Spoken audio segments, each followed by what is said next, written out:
It's Michael Brown. You can try to find Michael Brown. Brownie, you're doing a heck of a job.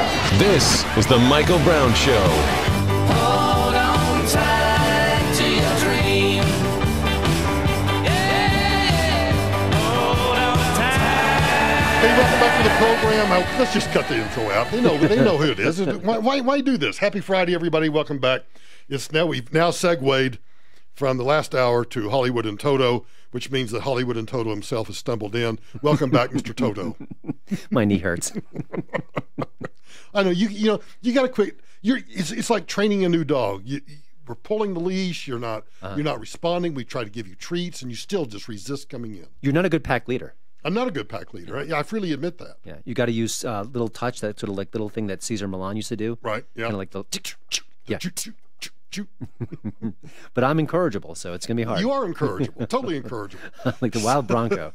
I couldn't wait for you to come in tonight because Thursday afternoon, about mid-afternoon or so, what they keep describing as America's father, Bill Cosby. Yes. Dr. Huxtable, I think is his real name. Dr. Huxtable was convicted on 3 separate felony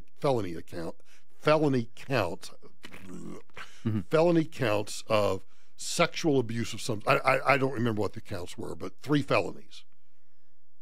Yeah, a couple thoughts. I have nothing else. I'm just curious. I think most of the obvious things have been said and will be said, and it is shocking. But we've known about this for a while. When so many women come forward, it isn't 1 or 2 or 3 or 10 or 20.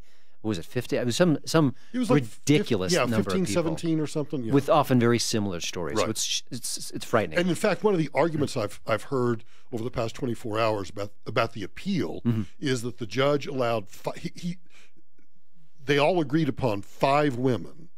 I'm not sure defense counsel agreed upon this, but the judge agreed that 5 women with similar stories were allowed to testify to show a pattern. Right. And that on appeal they're going to claim shows extreme prejudice against the defendant. So, yeah. Well, that's a legal matter, but right. It was interesting that this case obviously got notoriety. It was in the headlines, but it didn't become a case with like a capital C. It didn't become an OJ, a Marv Albert case. It didn't become one of these celebrity trials where everyone was glued to every waking moment. It just wasn't. And part of that is because there were no cameras in the courtroom, were there?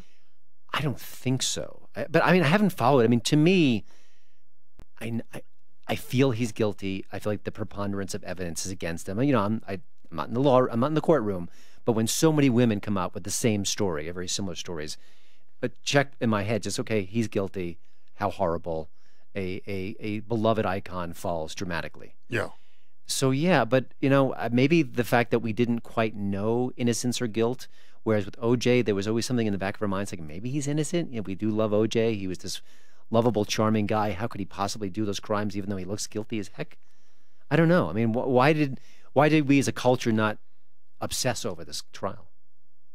I don't know. Why didn't we? And why on Thursday it ended up being, as I looked up at the TV monitors on Thursday and listening on to Fox News and the way it was wall-to-wall coverage. Yeah. Apparently he threw a hissy fit too. He screamed at the prosecutor or something upon the jury's verdict being read or whatever. And my reaction to that was, here is a man who obviously is guilty, has been found guilty by a jury of his peers.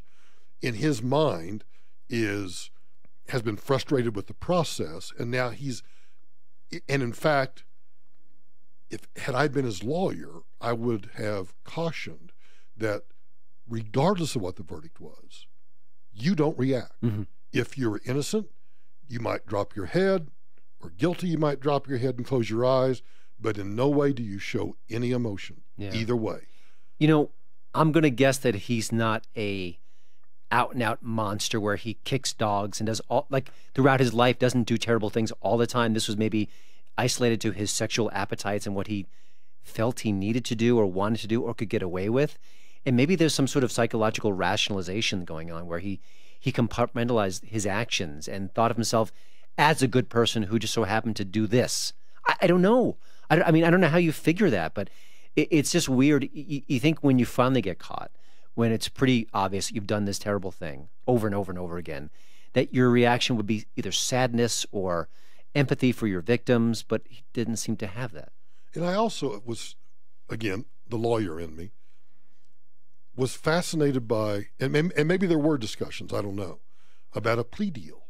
Because I would think that unless the DA was just absolutely unwilling to negotiate, that I've never found a DA that wasn't willing.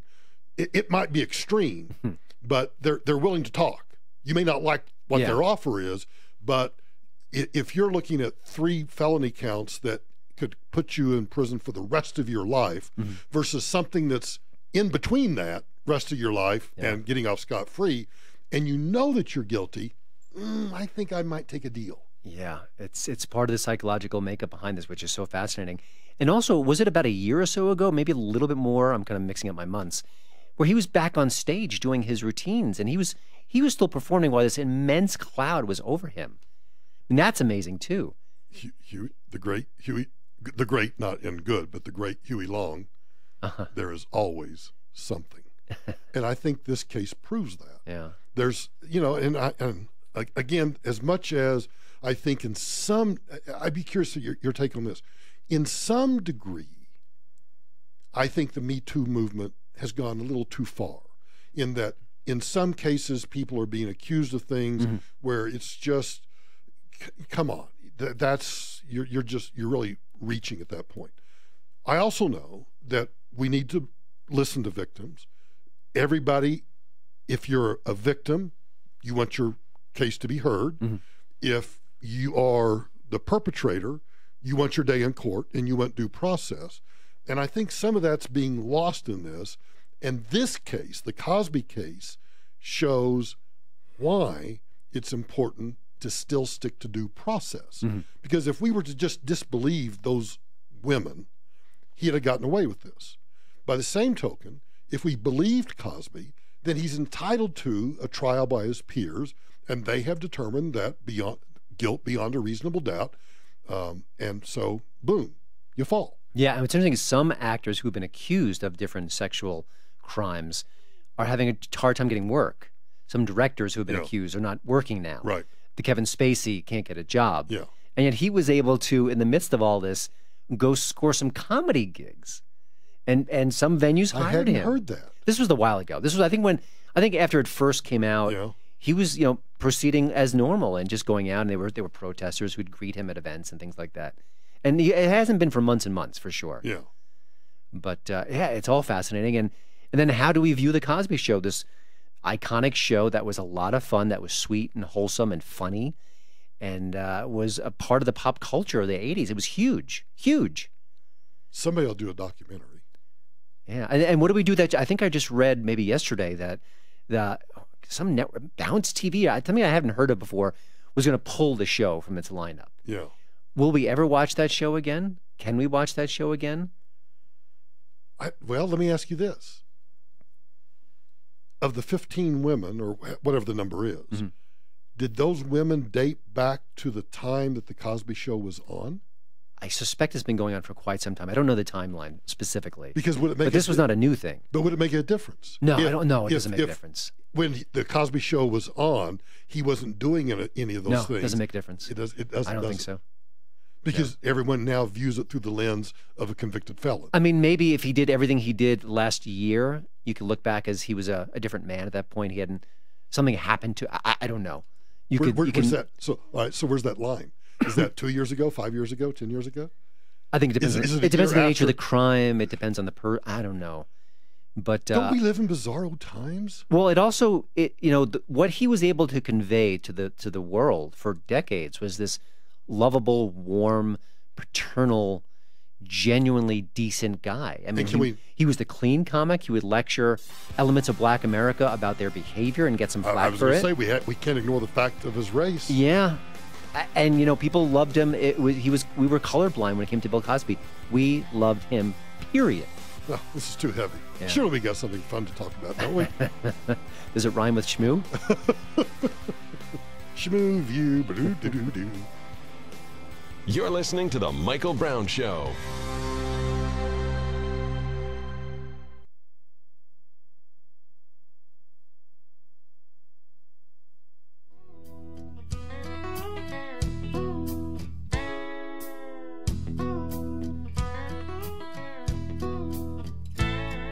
was 700 fence posts from your place to ours.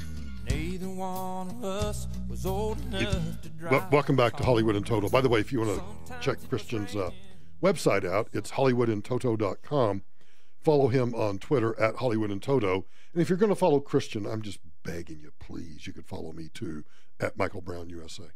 Hashtag dumbassery. You got it. That's your calling card. That is my calling card. Speaking of dumbassery, our favorite women in the world.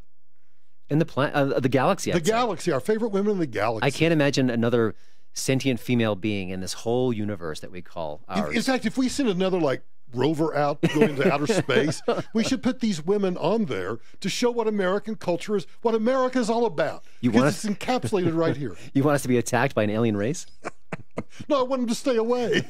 They'll be like, oh my God, don't go to Earth or wherever they came from. It seems we always laugh about the crosstalk. Yes. The crosstalk and the SEALs. The SEALs clap about everything, and then there's crosstalk, and usually the crosstalk makes no sense whatsoever. But set this up for us. Well, the conversation turned to Stormy Daniels. As they must discuss that every day. I haven't kept track, but it comes up a lot. And then, you think they'll name a hurricane Stormy Daniels? If they do, she'll monetize it. Yes, she will.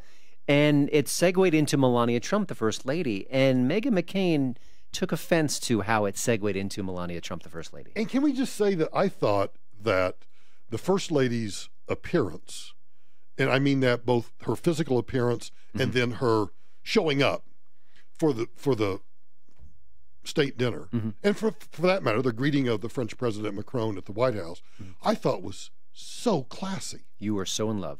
I am. I hope your wife isn't listening. The way how do you thread that needle at home when you're talking about Melania? You love your wife. Well, but you also love Melania Trump. It's the discussion we had last week about what was it, man? You're not taking my bait, are you? No, I'm not going to take your bait. But we talked about the man crushes. Man crushes, and what's the other one called? What was it called? Angie. Angie, wake up in there. What was that thing we talked about last weekend when we all three of us Celebrity together? crush, man crush. The man crush and the thing Celebrity about crushes. Yeah, celebrity crushes. Celebrity boyfriend. Celebrity what? Boyfriend. Celebrity boyfriend and Crushes. Celebrity girlfriend. It's okay, just celebrity girl. Okay, Yeah. so Melania's my celebrity girlfriend. Okay. Who was yours? Naomi Watts. Naomi Watts. Like her. Okay, so why? But I'm honest about so it. why? What am I being? I'm being totally honest. I got a crush on Melania. Okay. That hat, that white dress, those high heels. I mean, come on. The gams. Oh my holy cow! I can't believe that our other favorite women made fun of her. You ready? I'm ready. Let her rip. Illegal in-kind But he didn't campaign say that. contribution. This wiggle room. There is a little bit of wiggle room, yeah. but the fact that now he is admitting that they have this relationship in reference to Stormy Daniels, I mean, I think today is Melania's pretty birthday. obvious. Happy birthday, Melania. I know. That was necessary. Come on. That's so mean. What was mean about it? Because What was mean about it, Megan? Tell me what was mean. You think that was appropriate? Yesterday we all talked about how we collectively like Melania. I and do this has like to be a her. hard thing. So you're making fun of her pain. I'm not making fun of her. You are. You You are. And that is just what you just did. You have no sense of humor. Oh, That's please. your problem. It's not that I don't have a sense of humor. I was trying to keep my mouth shut, but you raised your hand. I raised my hand. It's getting nasty on The View. It is, and I think the acrimony is starting to build. It is And I really think Meghan building. McCain's days are numbered. That's what I suspect. All right, because they've been able to disagree a lot. Yes. Without getting snippy with each other. The snippiness is. It's coming. Yes. Yes. So what's your take? And I can't keep the other person. Whoopi, was it Sony? Sonny. So yeah. Sonny brings up Stormy Daniels, and Joy immediately says, "Oh, by the way, happy birthday, Melania." Now, I do think that was a dig. Oh, of course it was a dig. Yeah, because we're talking about someone that Trump may or may not have had a relationship with, depending on what you read. And so, oh, by the way, happy birthday, Melania. Would she have said during the Monica Lewinsky scandal, oh, by the way, happy birthday, Hillary? Right. No. No. Not a million years. Not at all. And also, first ladies used to be really kind of off limits to comedians, to cultural observers. They were, first ladies are pretty apolitical. They don't get on the stump. They don't do sort of the red meat speeches. They have these sort of certain causes, literacy, nutrition. And the comedians kind of lay off them. I mean, I don't think Laura Bush was really attacked by comedians anyway. I don't remember. Think so. I don't remember. Yeah, and Michelle Obama was certainly right. She was off limits. Completely, yes, completely, and I'm okay with that, by the way. The illegal in-kind he didn't campaign say that. contribution. This wiggle room. There is a little bit of wiggle room. Yeah, I'm sorry. I got to stop too. I like the way, and maybe it's because we know it's coming, how it builds into this. I mean, it's just like, dude, it is. It's Jaws.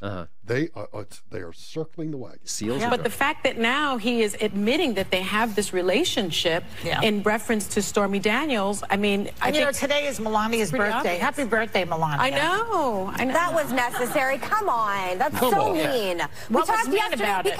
Because what was mean about it, Meghan? Tell me what was mean. You think that was appropriate? Yesterday we all talked about how we collectively like Melania. And I do like her. Hard thing. So you're making fun of her pain. I'm not making fun of her. You are. You are. You know and what? that is just what you just did. You have no sense of humor. Oh, That's please. your problem. It's not that I don't have a sense of humor. It's because I feel bad for our First Lady and all this, which I thought covered yesterday. I feel bad that she married this guy that's doing this to her. That's where I'm at. That's where I'm at. I mean, you know, Then we should take back what we said yesterday, because I thought yesterday we all said that we had a soft spot for her and we felt bad for her. So we should just be honest. I think what Joy is saying is, like, it's sad that it's her birthday and you're like, this is what everyone's talking about. And it's about him and what a jerk he is. He is a jerk, but I think to point out, happy birthday, Melania, your life totally blows. We're going to talk about Whoa! Meghan has had it. Meghan is a little bit of Valley Girl in her, sort of like this. She's educated, she's bright, she's sharp, but she has sort of this like girl speak a little I think, which is kind of funny. Just blows. Yeah. On national television, she's aware how bad this is. I wish you would understand who the target of my jokes is. that seems to go right over your head. The audience didn't laugh either. I mean, Good point. No seals. There was Zippo seals. Yeah. None at all. They're on Team Melania, maybe. And you know, the other thing about that, we analyze this way too in depth. That means Meghan was paying attention to what was going on. Oh, yeah, that's a great point. She's paying attention to everything. She's not, I mean, I don't know whether she has a law degree or it's just her upbringing or what, but she's watching the big picture. She's focused on what they're all saying. She's aware of what's happening in her surroundings, and she's able to bring that right back around and say, a great point. By the way, nobody laughed at that joke. Because if I'm her, I'm on the set, I'm thinking about a retort, I'm processing what Joy is saying. Yes, right. I'm not thinking about the audience behind me, I don't think. But she's right, because I don't remember them clapping. Oh, it was silent. Yeah. We've got, just for the heck of it, we've got 14, 15 seconds. That's like 2 or 3 segments alone. Oh, yeah, exactly. I want to make a quick point, too. When you okay, all right. Michael will be right back after he catches up on The View.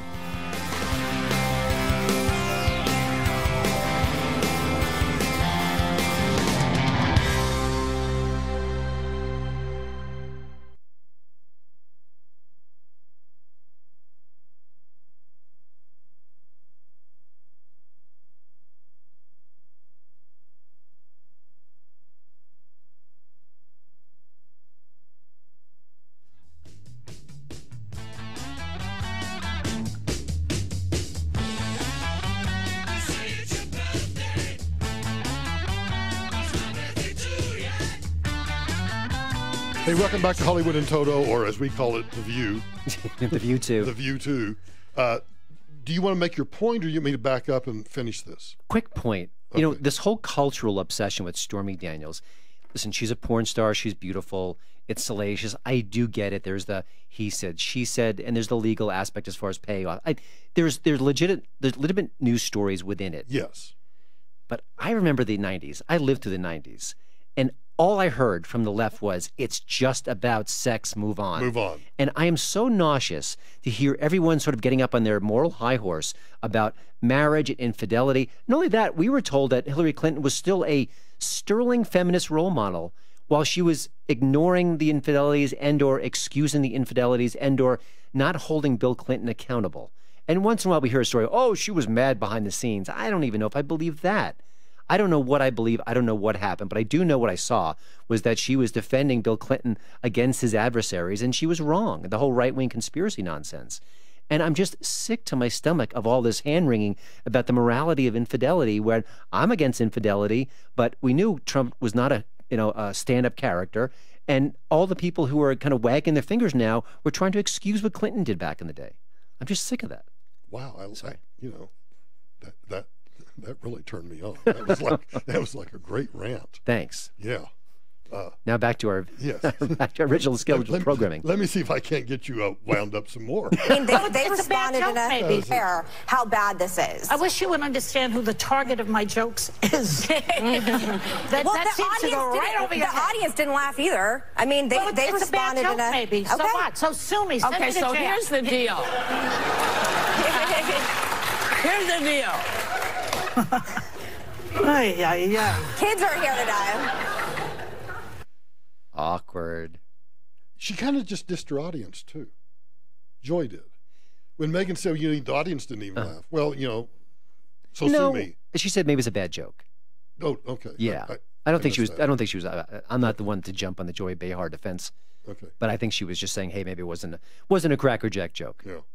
But how do you think that post-production meeting was? The ice storm. When I talked to why do we get such a vicarious enjoyment out of these women? You know why? Because we think about what it takes to get a nationally syndicated program on the air, right, and all the skill it takes to be a host on a show like that. Right. And I think for me, I expect the people to do their homework, to be smart, to be thoughtful, to be better than me, because I don't have a nationally syndicated program. But I'm pretty sure on my worst day I could outthink that cast. Oh, with the exception of Meghan McCain. You probably outthink that cast when you're in REM sleep. In REM sleep, exactly. So I think for that, I'm intrigued by it. And, I have to say, for all the stuff that gets shared on social media and the news reports X, Y, and Z, Jimmy Kimmel slams Trump for the 1,000th time since May or something, they don't seem to share the View as much as the other things. I think at some level, even the news reporters know how infantile a lot of the chatter is. That's just a guess of mine. That's actually a pretty good guess. I hadn't thought about it in those terms. Because they share everything. We'll talk about Kanye West in a minute. Stephen Colbert addresses the Trump-Kanye West situation. You know what he's going to say. There's no real news value there, but it's all over the news nonetheless. So why aren't all these conversations all over the news? Because it is just inane. Yeah. I see it on Newsbusters, obviously. It's what they do. Right. I love what they do. I think Mediaite does it once in a while. Maybe the Blaze will do it. Yes, they will. Right. But like the sort of the Hollywood Reporters and all those kinds of sites, they don't really get too involved with the View at this point. Because the View, speaking of cultural icons, is actually a cultural icon. It's been around forever. Forever. Yeah. I forget the year, but it's been well back over a to decade. Barbara Wawa days. Yeah, that's right. Wow. I think we should all light candles and say a prayer for Meghan McCain. That I don't know that I want her to go away. Of course not. I mean, she's great for the show. She's smart. She stirs the pot. And as a conservative, I want her to speak for my values because she's the closest person there. And by the way, shouldn't they have two people like her? I mean, isn't that an admission of bias where they go, oh, we're going to have a token conservative. We're not going to have more than one, though. And heaven forbid. Token is is the appropriate word. And when they fire her, which we suspect they will, I'm very curious to see who they're not going to throw an Ann Coulter in there. They're going to throw a milquetoast, weak-kneed, gal who just doesn't have the firepower. Someone who's just, they are intuitively conservative, but they can't really articulate it or defend it. Someone who raises her hand and says, I don't think Trump is Hitler. Right, yeah. Maybe Stalin. Was that a rock band? All right, Kanye. I mean, I'm sorry. I don't mean to move on quickly. No, we're done. I think that's like we're good. That's almost like coitus interruptus. Just moving on from the View without making sure that everybody's okay. Never use that term with the View ever again, please. Okay, exactly. So obviously, the Kanye West has been in the news all week for his Trump supporting tweets, and I have to say I don't know what to make of it. And this is my bias against Kanye West. I think he's a fool. I mean, I look at all his actions. It's this sort of super braggadocio behavior. Some of his comments, I think, are not well thought out. I don't enjoy his music, but I'm not a really hip hop fan, so I think I kind of disconnect myself from that. I don't think it's fair for me to critique him because people in the know say he's very good, so I'll just accept that as is. But I've never been impressed by him as a public speaker, as a thinker, and yet this week. Wait. Someone puts the word thinker in the same sentence or even paragraph. That's what we're talking about this week, right? Now all of a sudden he's a provocateur, he's subversive, he's speaking truth to power.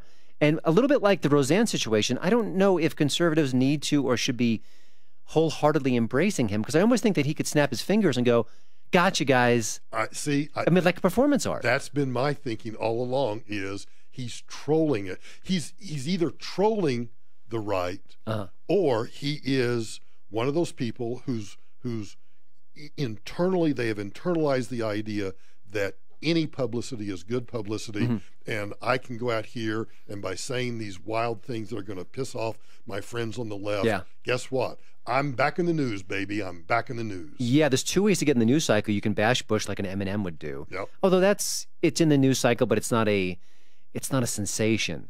What Kanye West is doing is a sensation. Yeah. For better or worse, whether it's authentic or fake, what he's doing is unbelievable. I mean, embracing the president on any level, you don't do. And it's so funny that it happened just after the Shania Twain, although there might not be an accident there. Right. He may have seen that whole storm and her rebuttal and her backpedaling. Which would help me in my argument that this is about, oh, look at that gigantic audience out there that she just pissed off. Let me get them over here in my corner. Now, he's legitimately threatening a fraction of his audience. I'll never buy Kanye West stuff again. I mean, that's real. And you also have to wonder how many conservatives will really go buy his stuff, his fashions, his music, anything. Oh. Or they just enjoy his tweets and go from there. I've been online all day. You can't get through? Yeah, I can't. The website keeps crashing? Yeah. I had the credit I don't card know. ready to go. I mean, I think we could be back here next week having a very different conversation. Here's what I've looked for and I can't find. Generally, people will say, I had an epiphany. I had, something, there's something that happened. Or, for a while I've been thinking X. I don't hear any of that from him. It's just like, bam, one day, I went in, I had electroshock therapy, and I came out, and now I'm thinking entirely different. I watched a video by Candace Owens, and now I think differently about Black Lives Matter. Right, exactly.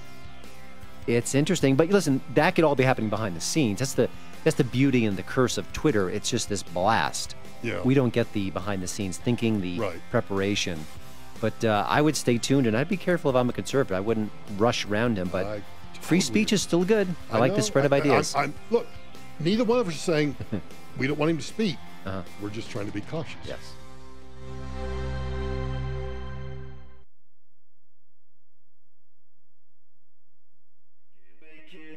Makes us harder, better, faster, stronger. That don't kill me, can only make us stronger. I need you to hurry up now, cause I can't wait much longer. I know I got to be right now, cause I can't get much stronger. Man, I've been waiting all night now. Somebody's listening to me.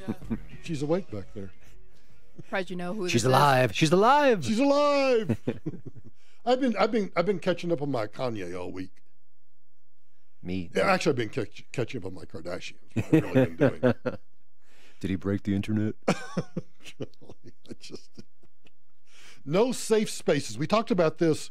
Gosh, seems like a long time ago. Yeah, it's getting closer. It's coming out in the fall, the movie, and it's obviously about safe spaces, college campuses, universities, the attack on free speech, which is really, I have to say, of all the things that I care about lately, I mean, listen, there are bigger issues. There's war, there's famine. But personally, what I care about, maybe the most right now, is this whole battle of free speech on campuses, because I think it means so much. I think it means a lot to the culture. This past Wednesday, I think I spent the entire show about this. You know, it's these are the young people who are going to move into jobs, who are going to be bosses at some point. And I think what they're expressing is toxic. And this movie exposes it. And it's got a fascinating cast of characters. You've got Adam Carolla, kind of right of center, but not a political guy. He's more of a common sense kind of Joe. Yeah. Dennis Prager, a very popular radio show host. They've been adding other people. Tim Allen is featured in the movie. Now, I don't know how much, maybe just a scene or two. And they're going to show a lot of sequences of college campuses in disarray. Jordan Peterson, the Canadian philosophy professor, he's getting in the mix. So a fascinating group of people, including, and the new trailer shows this, Van Jones, a very left-of-center fellow, Cornel West, professor, sort of the icon of the progressive movement. So some of the, because I know there have been some progressives who have said, whoa, guys, this is wrong. Alan Dershowitz. Right.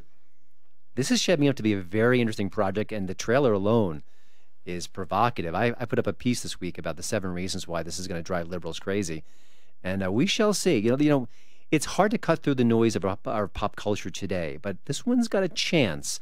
And the fact that all these different people with significant social media followings are behind the scenes and in front of the scenes, they could share and share and share on social media and get this some attention. So we'll see. Will this be released in any commercial theaters, or is this going to be solely, I don't know yet. I have an in with the team behind the scenes, so I'll investigate that. As far as you said the team. Sorry, I thought you said the teen behind the scenes. Yeah, he's 14. They got like a token teenager behind the scenes, and somehow you've hooked up with this teenager. Like Mr. Toto, we're going to release it in 20 theaters. Yeah, see if you can find out. I will, because clearly what we want to try to do is get Adam or Dr. Peterson or somebody on maybe sometime and talk to him, or maybe you've already done that on your podcast. And I am planning on it. I've been working with them for over a long time. Yeah. I think when it gets closer to release date, I think some of the interview possibilities will kick in. So did I read somewhere that they're crowdfunding this? Or they did. I'm trying to think if they met their goal or came just short, but it was successful enough where the project moved forward. This is important. I mean, part of my anger about this whole situation is, I think individual stories about this in college life are covered in the press. I don't think they're ignoring it completely. But they're not connecting any dots here, and they're not covering with the fervor that they need to cover it. Because when Ben Shapiro, who is maybe 5'8" or so, who's not a hulking figure, not a menacing figure, not a mean figure, not a bomb throwing figure, when he can't get on a college campus without thousands and thousands of dollars in security to protect his life, that's a problem. Yes, that's a significant problem. Yes, it is. And the fact that the media culture can't acknowledge that is a stain on that. And journalism has so many stains. It's like one wall of stain for all the things they do wrong. It is. But that's another one. It's like some ghetto underpass mural where all the graffiti just turned in. Yeah. That's the journalistic stain. Yes. You can't read the individual words because it's all blurred into one just like blah. So it comes out in the fall. Well, I'll get more information about it. I'll keep everyone up to date on the progress of this. But, all right, real quickly, over at Hollywood and Toto. Golly, this just irritates me. Grease at 40? Yeah. Yikes. I was a huge fan back in the day. It's out now. They just put out a new Blu-ray release. Tons and tons of extra features and a lot of extended and deleted scenes, but they're in black and white. They're not that great. So. Oh, okay. But what was interesting to me was watching it again with fresh eyes, and I thought, well, that's not appropriate. There's a scene that's sort of the hoodlum kind of figures that John Travolta hung out with, peeking under the girls' dresses. Yep. There's a dance sequence where this dance show is shot at Rydell High, and the host of the show is flirting with the girls, and those girls are probably 16, 17. Yeah. That's wrong.